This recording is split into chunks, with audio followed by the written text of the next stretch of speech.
Hi friends, ಎಲ್ಲರಿಗೂ ನಮಸ್ಕಾರ. ಅಗ್ನಿ ಸಾಕ್ಷಿ ಧಾರಾವಾಹಿಯ ಇಂದಿನ ಕುತೂಹಲಕಾರಿ ಸಂಚಿಕೆಗೆ ನಿಮ್ಮೆಲ್ಲರಿಗೂ ಆತ್ಮೀಯ ಸ್ವಾಗತ. ಇಂದಿನ ಸಂಚಿಕೆಯಲ್ಲಿ ಒಂದೆಡೆ ಸಾಕ್ಷಿ ಸವಾಲು ಗೆದ್ದು ಅಗ್ನಿಯ ಧ್ವನಿಯನ್ನು ಸರಿಪಡಿಸಿದರೆ, ಇನ್ನೊಂದೆಡೆ ಪಾಪ ಅತಿಥಿ ಯುವಿಯ ಮಾತುಗಳನ್ನು ನಂಬಿ ಅವನ ತಂತ್ರಕ್ಕೆ ಮೋಸ ಹೋಗುವ ಪರಿಸ್ಥಿತಿ ಬಂದೊದಗಿದೆ.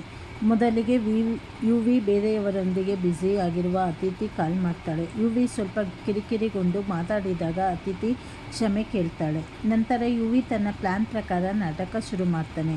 ಕಣ್ಣಿನ ಸಮಸ್ಯೆಯಿಂದ ಬಳಲುತ್ತಿರುವ ಬಡ ಹುಡುಗಿಯ ಆಪರೇಷನ್ನಿಗಾಗಿ ನಾನು 6 ಲಕ್ಷ ರೂಪಾಯಿ ಫಂಡ್ ಕಲೆಕ್ಟ್ ಮಾಡ್ತಾ ಇದ್ದೀನಿ.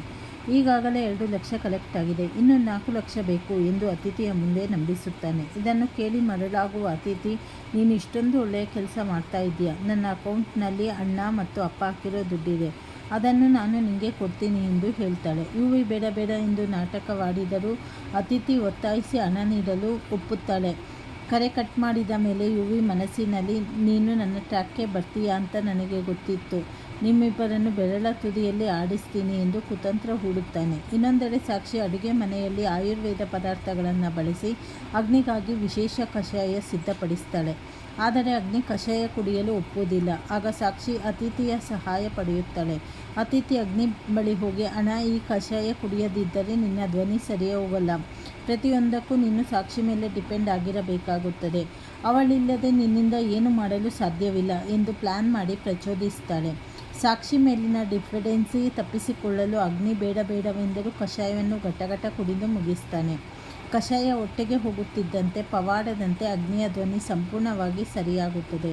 ಹಲೋ, ನನ್ನ ಧ್ವನಿ ಸರಿ ಹೋಯಿತು ನೋಡು ಎಂದು ಅಗ್ನಿ ಖುಷಿಯಿಂದ ಕೂಗಾಡ್ತಾನೆ. ಅತಿಥಿ, ಎಲ್ಲ ಕ್ರೆಡಿಟ್ ಸಾಕ್ಷಿಗೆ ಸಲ್ಲುತ್ತದೆ ಎಂದು ಹೇಳಿದಾಗ ಸಾಕ್ಷಿ ಮುಂದೆ ಬಂದು, ನಾನು ಕೊಟ್ಟ ಮಾತನ್ನು ಯಾವತ್ತೂ ತಪ್ಪಲ್ಲ, ನಿಮ್ಮ ಧ್ವನಿ ಸರಿ ಮಾಡಿದ್ದೆ ನೋಡಿ ಎಂದು ಹೆಮ್ಮೆಯಿಂದ ಹೇಳ್ತಾಳೆ.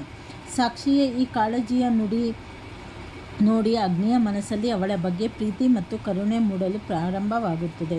ಮುಂದೆ ಯುವಿಯ ಕಪಟ ನಾಟಕ ಅತಿಥಿಗೆ ಗೊತ್ತಾಗುತ್ತಾ? ಅಗ್ನಿ ಸಾಕ್ಷಿ ಒಂದಾಗ್ತಾರ? ತಿಳಿಯಲು ಮುಂದಿನ ಸಂಚಿಕೆಗಳಲ್ಲಿ ವೀಕ್ಷಿಸಿ. ಮತ್ತು ಮುಂದಿನ ಸಂಚಿಕೆಗಳಲ್ಲಿ ಏನೇನು ಬದಲಾವಣೆ ಬರುತ್ತೆ ಅಂತ ಹೇಳಿ ಮುಂದೆ ತಿಳಿದುಕೊಳ್ಳೋಣ. ಹೊಸದಾಗಿ ನನ್ನ ಚಾನಲ್ಲು ಯಾರ್ಯಾರು ನೋಡ್ತಾ ಇದ್ದೀರಾ, ಚಾನಲನ್ನು ಸಬ್ಸ್ಕ್ರೈಬ್ ಮಾಡ್ಕೊಳ್ಳಿ. ಹಾಗೆ ಬೆಲ್ ಬಟನ್ ಒತ್ತೋದ್ರಿಂದ ನಿಮಗೆ ನಾನು ಯಾವುದೇ ಸೀರಿಯಲ್ ನೋಟಿಫಿಕೇಷನ್ ಹಾಕಿದ್ರೂ ಬೇಗ ಬರುತ್ತೆ. ಹಾಗೆ ಪೂರ್ತಿ ವಿಡಿಯೋ ನೋಡೋದ್ರಿಂದ ಏನಾಗುತ್ತೆ, ನಿಮಗೆ ಕತೆ ಏನು ಅಂತ ಹೇಳಿ ನೀಟಾಗಿ ಅರ್ಥ ಆಗುತ್ತೆ.